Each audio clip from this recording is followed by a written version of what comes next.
लगता है फिल्मों के कमबैक की तरह गाड़ियों के कमबैक का भी सीजन आ चुका है। इसीलिए टाटा सियरा के बाद रेनो डस्टर भी बाजार में वापसी कर चुकी है, वो भी पूरे तामझाम के साथ, यानी काफी सारे फीचर्स और एक कॉम्पिटिटिव प्राइसिंग के साथ।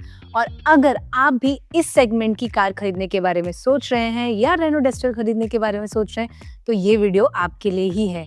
हेलो एंड वेलकम दोस्तों, मैं सोनम गुप्ता कार वाले हिंदी के इस नए वीडियो में आपका स्वागत करती हूँ, जहां हमारे साथ आज हमारे एक्सपर्ट सागर भानुशाली और जय शाह जुड़ने वाले हैं, जो इस कार को चलाने के लिए देहरादून गए हुए थे और वो आपके 5 सवालों का जवाब इस वीडियो में देंगे और आपको बताएंगे कि क्या आपको रेनो डस्टर खरीदनी चाहिए या नहीं। और एंड तक वीडियो को जरूर देखिएगा, क्योंकि एंड में एक बहुत ही अच्छा रैपिड फायर हम इनके साथ खेलने वाले हैं। वेलकम जय, वेलकम सागर। तो सबसे पहला सवाल मैं आप लोगों से यही करना चाहती हूँ कि रेनो डस्टर जब पहले बाजार में थी तो वो इतनी कॉम्पिटिटिव सेगमेंट नहीं था, तब बहुत कम गाड़ियाँ थी वहाँ पर। इनफैक्ट डस्टर फेमस ही इसलिए थी क्योंकि रगेड लुक और एसयूवी वाली जो चीज़ मिलती थी कस्टमर को। लेकिन इतने सालों बाद जब वो वापसी कर रहा है तो ये बहुत ही ज़्यादा क्राउडेड सेगमेंट हो गया है। आपके पास इतनी सारी गाड़ियाँ और सबकी सब फैंटास्टिक हैं। तो आपको क्या लगता है कि रेनो डस्टर जगह कैसे बना पाएगी इतने क्राउडेड सेगमेंट में? सबसे पहला सवाल तो मेरा यही है। So first is nostalgia because 2012 जब फर्स्ट रेनो डस्टर लॉन्च हुई थी, तब इस सेगमेंट में उतने एसयूवीज नहीं थे and it was stopped in 2022. So 10 years तक का वो पीरियड था जब डस्टर था. इन दैट 10 इयर्स काफ़ी राइवल्स आ गए थे एंड देन आता है वो बड़ा सा गैप 4 इयर्स का, जो आपने बोला डस्टर नहीं थी, कंपटीशन इवॉल्व हो गई थी एंड कंपटीशन काफ़ी ज़्यादा अभी फियर्स, काफ़ी ज़्यादा कट थ्रोट जो हम बोलते हैं वो हो गई है. सो एक चीज़ है नॉस्टैल्जिया, जो लोगों को डस्टर अभी भी पता है कि हाँ Renault Duster off road rugged, उसकी अपील ही कुछ ऐसी थी. और उस नाम के ऊपर जैसे एक नेम प्लेट आइकॉनिक जैसा हो गया है. रेनो डस्टर हमने पास में देखा है, even Tata Sierra. So that name itself will have a lot of value because brand loyalty जो डस्टर ने फॉर्म कर ली है, that is one thing which will draw people कि हाँ डस्टर वापस आ गई है, चलो जाके देखते हैं शोरूम में कैसी दिखती है, क्या चेंज हो गया है, वापस इसमें क्या नया है. तो that is one thing which लोग शायद लुक फॉरवर्ड करेंगे कि हाँ इसमें चलो देखते हैं नई डस्टर क्या है. तो that is one thing I feel. Sagar, आपको लगता है? सो ये गाड़ी जितना लोगों के लिए इम्पोर्टेंट है उतनी ही रेनो इंडिया के लिए उससे भी ज़्यादा इम्पोर्टेंट है, क्योंकि they have been playing with I think 2 से 3 मॉडल्स ही उनके पास. आई थिंक पिछले 4-5 सालों से लोग ये 3-4 मॉडल से ही काम चला रहे हैं. बट डस्टर उनके लिए बहुत ही ज़्यादा इम्पोर्टेंट मॉडल है. डस्टर एक ऐसा मॉडल है जिन्होंने रेनो इंडिया में उन्हें बहुत ही अच्छा खासा पुश दिया. They democratised it the model for Renault India. तो इन दैट सेंस ये बहुत ही इम्पोर्टेंट मॉडल है और ये कमबैक उससे भी ज़्यादा काफ़ी इम्पोर्टेंट है. सो मतलब हम कोई एक पॉइंट, जैसे अभी जय ने कहा कि शायद नॉस्टैल्जिया प्ले कर जाए और लोग ले ले, जो सियरा के बारे में भी हम सोच रहे थे, बट सियरा का गैप बहुत लंबा था.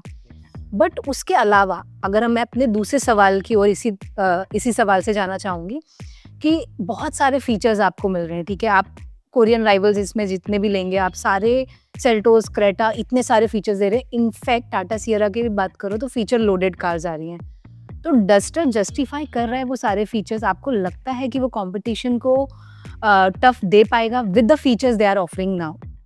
I think yes, because duster compare to जो हमने लास्ट डिसकंटिन्यू 2022 में देखी थी, in that 4 years of gap काफ़ी ज़्यादा इवॉल्व हुई है. फीचर्स है, आप कोई भी फीचर्स बोलो, पैनोरामिक सनरूफ है, कूल फ्रंट सीट्स इसमें मिल जाएगा, ADAS आपको मिल जाएगा और बड़ा ऐसा इंफोटेनमेंट, डिजिटल इंस्ट्रूमेंट क्लस्टर, अब जो भी इस सेगमेंट में रिक्वायर्ड है and people are looking for, वो आपको डस्टर में मिलता है. So that effort and that thought जो रेनो ने डाला है इसको लाने में, ना कि बस comeback but a proper comeback with suiting the modern modern requirement, that is what. So हाँ, फीचर्स के मामले में you will never fall short. Duster में काफ़ी सारे और काफ़ी ज़रूरत के और मॉडर्न फीचर्स दोनों है.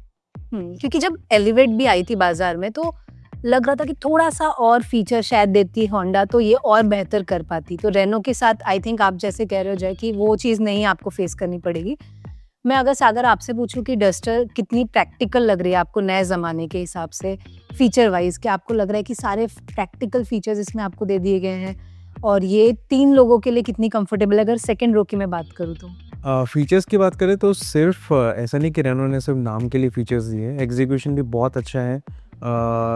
एक फन फैक्ट ये है कि जो इंडिया में जो डस्टर बिक रही है फ़िलहाल, ये सबसे ज़्यादा फीचर रिच है।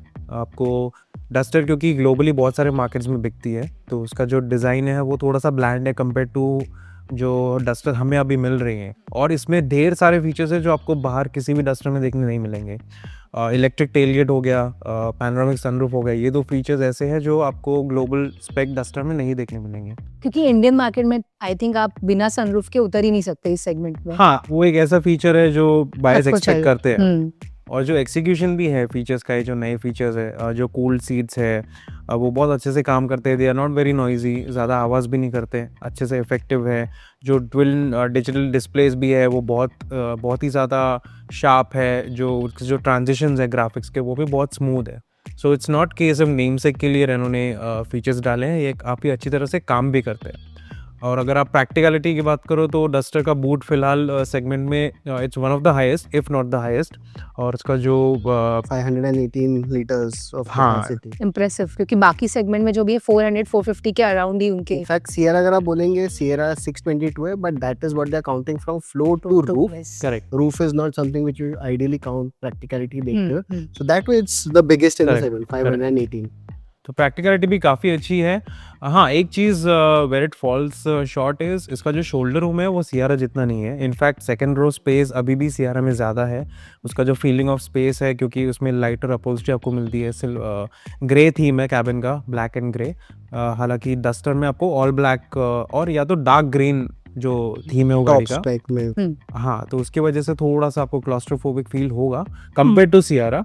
अगर आप डस्टर में ऐसे ही बैठोगे without sitting in the Sierra तो आपको अच्छी लगेगी, बट उस सेगमेंट में सियारा में अभी भी सबसे ज़्यादा स्पेस है। और अगर आपको 3 लोग पीछे बिठाने हैं तो Sierra is a better option. But feature wise आप कह रहे हो कि प्रैक्टिकल है, सारे फीचर्स आप यूजेबल लगते हैं, कोई बेवजह दी हुई फीचर नहीं है। बटन्स भी है, मैंने फोटोज जितने भी देखे आप लोग का review काफी देखा correct. इंग्लिश पे। Physical Button. बटन्स है। एसी के लिए तो है ही, which most of the people expect, लेकिन एक बहुत ज्यादा क्वर्की फीचर भी है। स्टीयरिंग कॉलम में वाइपर्स और लाइट्स के अलावा आपको एक थर्ड स्टॉक मिल जाता है, जिससे ड्राइवर डायरेक्टली स्टीयरिंग कॉलम के कंट्रोल से सारे ऑडियो सेटिंग्स कंट्रोल कर पाता है। Nice, songs, volume, even different modes, everything steering column से। यूजेबल है काफी काफी। यूजेबल है, it's very easy to get used to also. And I don't think कोई और ब्रांड इस सेगमेंट में स्टीयरिंग माउंटेड कंट्रोल्स देता है। यस, दूसरे रेनो कार्स में हमने पास में देखा है, it's very convenient to use. Even infotainment में ऊपर आपको 2 बटन्स मिलते हैं for the co driver, volume और स्क्रीन ऑफ करने के लिए। सो फिजिकल कंट्रोल्स, स्टीयरिंग की बात करो, AC, even for audio controls, काफ़ी सारे usable and they work very nicely. जो हम टैक्टाइल फील हम काफ़ी बार वर्ड यूज करते हैं, it has, it is not touch based, it's proper button which works. Features तो है, सिर्फ 2-3 फीचर्स मिसिंग है। रेयर सीट का जो बैकरेस्ट है उसे आप Recline नहीं कर कर सकते हैं। रेयर विंडो ब्लाइंड्स भी नहीं है। और ये चीज होनी चाहिए। 2-3 और है प्रीमियम, जैसे कि ब्रांडेड ऑडियो सिस्टम नहीं है आपको ये सेगमेंट में। नॉट Hyundai इवन में इन द टॉप वेरिएंट जो भी नहीं हाइब्रिड। नहीं नहीं, Hyundai में आपको बोस मिल जाता है, किया में आपको अगेन बोस मिलता है, तो वैसे ब्रांडेड सिस्टम नहीं है। और 1-2 फीचर्स है, हेड अप डिस्प्ले वगैरह, बट वो ज़्यादा मैटर नहीं करते। जो फीचर्स आपको चाहिए फिलहाल इन अ मॉडर्न कार वो सारे है डस्टर। तो हमने फीचर की बात कर ली। तीसरा जो क्वेश्चन है मेरा वो सबसे इम्पोर्टेंट है, क्योंकि आप लोगों ने भी ड्राइव करने के बाद हमने डिस्कशन किया इंटरनली, तब भी इसके ड्राइव एक्सपीरियंस को लेकर काफ़ी चर्चा चल रही है, काफ़ी पॉजिटिव चर्चा चल रही है। कह सकते हैं कि वो हो सकता है कि वो इस गाड़ी की पूरी सेल्स की रफ्तार को बदल दे, इसका ड्राइव एक्सपीरियंस। तो कैसा रहा आप लोगों का ड्राइव एक्सपीरियंस? आप दोनों ने मैनुअल ऑटोमेटिक क्या चलाया था वो बता दोनों सकते चलाई, हैं? of दोनों, course। yes। डस्टर का सबसे बड़ा पॉजिटिव ही उसका ड्राइव एक्सपीरियंस ही है। जब उसमें आप बैठोगे, जब आप चलाना शुरू करोगे तो इमीडिएटली आपको एक अलग लेवल का कॉन्फिडेंस मिलेगा, क्योंकि उसके जो कंट्रोल्स है वो बहुत ही डायरेक्ट है। The car also respond very nicely. उसका जो हैंडलिंग है, स्पेशली स्टीयरिंग फील हो गया, बॉडी कंट्रोल हो गया, चीज़ें जो हम एसोसिएट करते हैं with a good driving car, वो सारे पॉजिटिव्स डस्टर के हैं। वो पुरानी गाड़ी के भी थे, उसके जो ड्राइविंग डायनामिक्स थे, it was a big positive of the old duster also. But ये जो नया मॉडल है इसका जो लेवल है ये और भी ज़्यादा ऊपर है। तो ओवरऑल परफॉर्मेंस, ड्राइविंग डायनामिक्स हो गया, it's one of the best in the segment फिलहाल, and by big margin. Sierra से तो बेटर ही है, क्रेटा से भी बेटर है, सेल्टॉस से भी इनफैक्ट बेटर है। तो व्हेन यू से सागर कि ये बेस्ट है अपने सेगमेंट में, तो क्या आप ये भी कह रहे हैं कि आप शहर में इसे कहीं भी, जैसे मुंबई की सड़कें ले लीजिए या आप किसी मेट्रो सिटी की सड़कें लीजिए जहाँ पे खराब सड़कें आपको बहुत मिलती है, कॉल्स मिलते हैं, तो क्या वो वहाँ पे भी अच्छा परफॉर्म करेगी? और आप बेस्ट कह रहे हैं पहाड़ी इलाकों के लिए, रोड के लिए, किस टर्म में कह रहे हैं आप इसको? मैं Explain बेस्ट कह रहा करेंगे? हूँ ओवरऑल। अगर आप किसी वाइंडी रोड में लेके जाओगे, अगर आप पहाड़ों पे लेके जा रहे हो, तो obviously there are constant turns, आप सीधे लाइन पे तो ज़्यादा चलाते नहीं हो, तो तब उसकी जो हैंडलिंग है उसका आपको फील बहुत अच्छे से मिलेगा। और अगर आप सिटी में चला रहे हो जहाँ पे रोड्स ख़राब है, you are going over flyovers, और अगर आप अलग अलग टेरेन में अगर आप चला रहे हो सिटी में भी, क्योंकि अच्छे रोड्स होते हैं, बुरे रोड्स होते हैं, उसमें भी उसकी जो राइड है वो बहुत ही सॉर्टेड है। थोड़ी सी फर्म है पुरानी डस्टर से अगर आप कंपेयर करोगे, तो उसमें जो उसका जो राइड क्वालिटी था वो जो ख़राब रोड्स होते हैं उनको एब्जॉर्ब थोड़ा सा बेटर करती थी। बट इसमें क्योंकि इसका सस्पेंशन इज़ थोड़ा सा firm, which is a trade off, अगर आप हैंडलिंग इतनी अच्छी कर रहे हो आपकी गाड़ी का, तो सस्पेंशन थोड़ा सा फर्म होगा। अगेन वो अनबेरेबल नहीं है, अनकम्फर्टेबल नहीं है।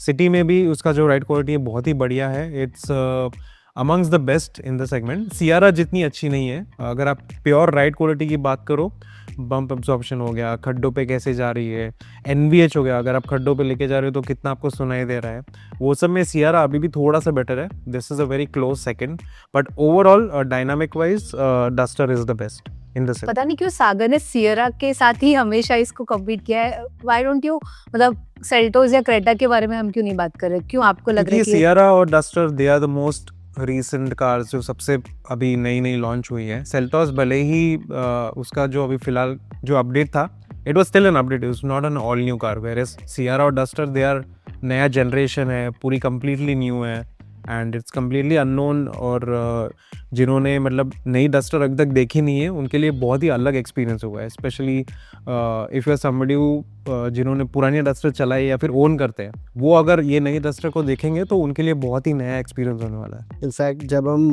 देहरादून में थे ड्राइव के टाइम, ड्यूरिंग द ड्राइव काफ़ी लोग आए कि अरे ये नई डस्टर है, क्या चेंज हुआ है। In fact they were duster owners, correct, या फिर उन्होंने कोई Nice. पॉइंट पे वो ओन कर चुके हैं, and they were like pleasantly surprised. ये नई डस्टर है, अच्छा अभी ऐसी दिखती है, अंदर क्या दे दिया है, वो कैबिन काफ़ी मॉडर्न दिख रहा है, आउटडेटेड नहीं है, अच्छा ये फीचर्स भी दे दिए, अच्छा माइलेज क्या है, अच्छा पावर क्या है। They were curious, and it was not something वही कुछ साथ था लोगों में, मतलब कस्टमर। पीपल रिमेंबर कि वो डस्टर है, एंड दैट इज व्हाई वो लोग आए, देख रहे हैं, दे आर लुकिंग फॉरवर्ड की, and they were all very pleasant. जैसे मैंने कहा कि दे वर गुड, कि हाँ अच्छी लग रही है। जो फर्स्ट हैंड इंप्रेशन किसी भी एक नॉर्मल बायर का था, that was on the positive side. हमें अच्छी लग रही कि देयर वरंट इश्यूज की ये अच्छा नहीं है, वो अच्छा नहीं है, they were happy with the car. So overall, even that reflects that Renault's efforts were on the positive side. सो ये जो सागर ने हमसे बात की है कि सियरा अभी अभी आई हुई है, इसीलिए वो हम बार बार कंपेयर करें, तो एंड में हम इनके लिए एक और क्वेश्चन रखेंगे कि इनको 4 कार्स में से चूज करना होगा, तो उसके लिए वीडियो को अंत तक जरूर देखिएगा। इसी के बीच एक और सवाल था कि 3 सिलेंडर होने के नाते क्या आपको लगता है कि पावर की कमी महसूस हुई, या आपको लगता है कि ये लैग कर रहा है कहीं पर? 3 सिलेंडर जो उसका बेस इंजन है डस्टर का 1 लीटर वाला, बेसिकली जो ट्राइबर और काइगर का इंजन है, स्पेशली काइगर का, क्योंकि डस्टर का 1 litre will come with a turbocharger जो काइगर में भी आता है। करेक्ट। तो वो इंजन बेसिकली रेनो ने सिर्फ रखा है ताकि they can achieve low starting price point, क्योंकि जो उनका बेस प्राइस है 10.49 I think, it's for that engine जो 1 लीटर टर्बो है। हमने चलाया था 1.3 4 cylinder with a DCT and a manual. अच्छा, 3 सिलेंडर आप लोगों 3 ने सिलेंडर भी है, बट हमने 4 4 सिलेंडर सिलेंडर चलाया। चलाए। 3 cylinder will mainly be offered lower variant, lower price, features कम होंगे, लेकिन आपको उसमें 99 bhp का 1 लीटर मिल जाएगा। एंड यहाँ पे जो मेन ऑलमोस्ट सेकंड के बाद सारे वेरिएंट्स हैं, वो आपको इस नए पेट्रोल इंजन के साथ दोनों ही गियर बॉक्स के साथ मिल जाएंगे। तो किसी ने अगर काइगर चलाई होगी तो उसे सेम टाइप का experience they can have in duster, या फिर वो टेस्ट ड्राइव लेकर थोड़ा फिर बहुत आपको- यस, थोड़ा बहुत सिमिलैरिटी होगा, बट हाँ डस्टर का अलग ही यूनिक एक्सपीरियंस है चलाने में भी। चौथा सवाल आप लोगों से यही है, प्राइसिंग की आपने बात की सागर, तो टॉप वेरिएंट जो है अगर आप कंपेयर करो, अभी हाइब्रिड वर्जन इनका आया भी नहीं है, यस तो अगर हम जो अभी मौजूदा टॉप वेरिएंट्स है उनकी प्राइस को कंपेयर करें बाकी कंपटीशन से, तो दे आर चीपर। ठीक है, मार्केट में जितने भी गाड़ियां आपको इस सेगमेंट में दिख रही है, तो क्या लगता है आपको कि ये टॉप वेरिएंट compete कर पाएंगे इस प्राइस पॉइंट पे? और ये प्राइसिंग जो रेनो ने रखी है ये सिर्फ इसलिए रखी है ताकि वो बाकी कंपटीशन को बीट कर सके? So pricing is good, almost at par to rivals है, एकदम भी ज़्यादा कॉम्पिटिटिव नहीं है। दैट जो हम बोल रहे हैं कि बेटर प्राइसिंग, उतना अग्रेसिव प्राइसिंग नहीं है टू बी ऑनेस्ट, बिकॉज जो सबसे टॉप स्पेक वेरिएंट है आइकॉनिक ऑटोमेटिक गियरबॉक्स के साथ, एक शोरूम 18.5 लाख है, which will easily go to 20 lakh plus on road, and that is still hybrid बाकी है आना, so that will be more expensive, जो ऑलमोस्ट ईयर एंड तक आ रही है, दिवाली विच इज नवंबर तक आएगी, तो उसका प्राइस भी 20 लाख एक शोरूम हो जाएगा, which will be which is I am saying 1 से 1.5 लाख और ज़्यादा ऑटोमेटिक के ऊपर, एंड वो is the same range as other hybrid cars. Currently hybrid options में हमारे पास ग्रैंड विटारा है, विक्टोरियस है, so it's in the same range, so price difference उतना ज़्यादा नहीं, it's there in the same range हम कह सकते हैं। लोअर वेरियंट्स वी विश थोड़ा ज़्यादा कॉम्पिटिटिव प्राइसिंग हो सकता था, because it's their own engine, 1 litre engine जो है वो ऑलरेडी काइगर में है, फीचर्स लिमिटेड होंगे, सो 10 लाख के अंदर अगर उसका स्टार्टिंग प्राइस होता है एक शोरूम का, तो वो बहुत ज़्यादा वैल्यू फॉर मनी होता। हम बहुत बार कहते हैं कि टॉप स्पेक में ये है, वो मिल जाएगा, स्पेशल एडिशन है, बट रियलिस्टिकली इंडियन बायर्स हम हमेशा हर वेरिएंट कंपेयर करेंगे, इसमें क्या मिलेगा, उसमें क्या मिलेगा, 2-3 फीचर्स और 50,000 1 लाख के ऊपर भी हमारे बाइंग डिसीजंस चेंज हो जाता है। करेक्ट। सो मिड वेरिएंट से समवेयर प्राइस डिफरेंस ज़्यादा नहीं है, so spec to spec Seltos है, क्रेटा है, there will be a difference, यहाँ पे क्रेटा थोड़ी ज़्यादा बेटर फील करेगी और Duster will feel better. So हाँ, pricing is not that very aggressive, but हाँ अभी भी हाइब्रिड का वेट है, उसका प्राइसिंग देखना, एंड बस starting point should have been more aggressively priced. In fact Jay, जब आपने कहा कि मिड वेरिएंट जो है वो प्राइसिंग ऑलमोस्ट सेम हो रही है, तो यहाँ पर अगर किसी को लेने जाना है तो वो ब्रांड थोड़ा सा सर्विस भी देखेंगे कि रेनो की सर्विस को लेकर वो शायद उतने श्योर ना हो, एक्सेसिबिलिटी को लेकर उतने श्योर ना हो, तो अगर प्राइस सेम है तो क्यों ना हम ऐसे कोरियन मेकर या बड़े ब्रांड्स की ओर जाए जहाँ पे हमको पता है कि हमारी सर्विस अच्छी होगी। जिनका सर्विस नेटवर्क बेटर है, जैसे मारुति, हुंडई, किया, टियर 2 और टियर 3 में रीच ज्यादा है, तो शायद रेनो का सर्विस सेंटर इजीली कोई भी ओनर लोकेट ना कर पाए। They will have to travel for 20, 30, 40 kilometers. City के लिए शायद वो भी it's okay, because and this for one car service centre एकदम से बढ़ जाएंगे वैसे तो नहीं है। That Renault is still struggling and still growing and building. But so that is one thing, as you said, ध्यान में रखना चाहिए। और उसके हिसाब से अगर प्राइसिंग की होती तो शायद थोड़ा सा और बेटर। एंड डस्टर, पुरानी डस्टर को देखे if people are still expecting कि अरे इसमें डीजल नहीं है, डीजल चाहिए था, बिकॉज हमें डीजल का ही तो मज़ा था डस्टर में, तो सैडली वो नहीं है, ना ही आने वाला है। And even all wheel drive, हालांकि सेल्स उतने नहीं है डस्टर ऑल व्हील ड्राइव के, लेकिन लोग हमेशा चाहते हैं, that was one USP factor कि डस्टर ऑल व्हील ड्राइव में मिलती थी। द प्लेटफॉर्म इज रेडी, लेकिन all wheel drive duster is still in the pipeline. ना ही रेनो ने इसे फेज आउट किया है, ना ही कंफर्म किया है, बट प्लेटफॉर्म तो रेडी है, बट रियलिस्टिकली पता नहीं कितने लोग खरीदेंगे इवन दो डस्टर में आ जाए। So this is one thing, that price and hybrid, तो डीजल अगर आपको चाहिए तो you can not count duster at all, काफ़ी सारे और ऑप्शन है आपके पास। एंड हाइब्रिड है तो भी आप इस साल तो नहीं खरीद सकते, प्राइजेस आएंगे दिवाली में, और इस साल की सारी बुकिंग्स आर क्लोज्ड, नए बुकिंग सिर्फ नवंबर में स्टार्ट होंगे। सो ऑल दोज पीपल जिनको एफिशिएंट या इकोनॉमी वाली चाहिए, डीजल नहीं मिल जाएगा, they will have to wait और they will have to look at the rivals, तो उनके लिए तो ये नहीं। एंड जो लोग बहुत ज़्यादा बजट कॉन्शियस है, फीचर्स नहीं चाहिए, बस डस्टर नाम आ जानी चाहिए, लोअर वेरिएंट भी हमें चल जाएगा, तो उसके लिए लोअर वेरिएंट्स है, जैसे कि ऑथेंटिक है, एवोल्यूशन है, तो दीज आर गुड वेरिएंट्स। ठीक है, अब लास्ट सवाल, जैसा कि हमारे फॉर्मेट में होता है कि हम आपसे 2 good things and 2 could have been better पूछते हैं, लेकिन आई थिंक हमने वो सारे पॉइंट्स कवर कर लिए। डस्टर के लिए हम थोड़ा सा बदलाव लाएंगे और आपके साथ खेलेंगे एक रैपिड फायर, जिसमें आप लोगों को येस एंड नो में फटफट जवाब देना है। ठीक है, साथ में देना जवाब, साथ में दीजिए। ठीक है, ready? So does it have 360 degree camera? Yes. ADAS feature है या नहीं? यस ठीक है, इसमें प्रीमियम आपको महसूस होता है सेकंड रो में बैठने के बाद या नहीं?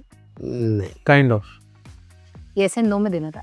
अच्छा यस नो ठीक है, क्या हाइब्रिड बहुत जल्द आने वाली है? नो क्या ये पुरानी डस्टर से बेटर है? Yes in every way. All wheel drive आ सकती है या नहीं? नहीं। नो क्या ये ऑफ रोडिंग के लिए कैपेबल है compare to rivals? Yes, compare to rivals yes, क्योंकि राइवल्स भी फ्रंट व्हील ड्राइव ही है। ओके, सनरूफ मिलता है क्या इसमें? यस यस, क्योंकि ये बहुत लोगों ने कमेंट किया जबकि हमने फोटोज डाल दिए वेबसाइट पे फिर भी हैं। हमारे व्यूअर्स ऐसे हैं कि सनरूफ नहीं होना चाहिए, सनरूफ बहुत ही ओवररेटेड फीचर है, लेकिन सब कुछ है। आप व्यूअर्स को ही सनरूफ पसंद है, इसीलिए हर गाड़ी में आ जाता है बड़ा सा पैनोरामिक सनरूफ। रेनो ने भी दिया, इनफैक्ट उन्होंने 50 mm कार की हाइट बढ़ाई है ताकि हेडरूम भी कॉम्प्रोमाइज ना हो और सनरूफ का मैकेनिज्म भी फिट हो। सो यस, बहुत बड़ा पैनोरामिक सनरूफ है। ठीक है, ये थे सारे सवाल जवाब आपके रेनो डस्टर से जुड़े हुए। अगर फिर भी आपकी कोई क्वेरी है डस्टर से जुड़ी हुई या कोई और कार से भी जुड़ी हुई तो आप हमें कमेंट में लिखकर बता सकते हैं। हम जल्द से जल्द उनका जवाब देने की कोशिश करेंगे। शुक्रिया। Thank you Sagar, thank you Jay. Thank you.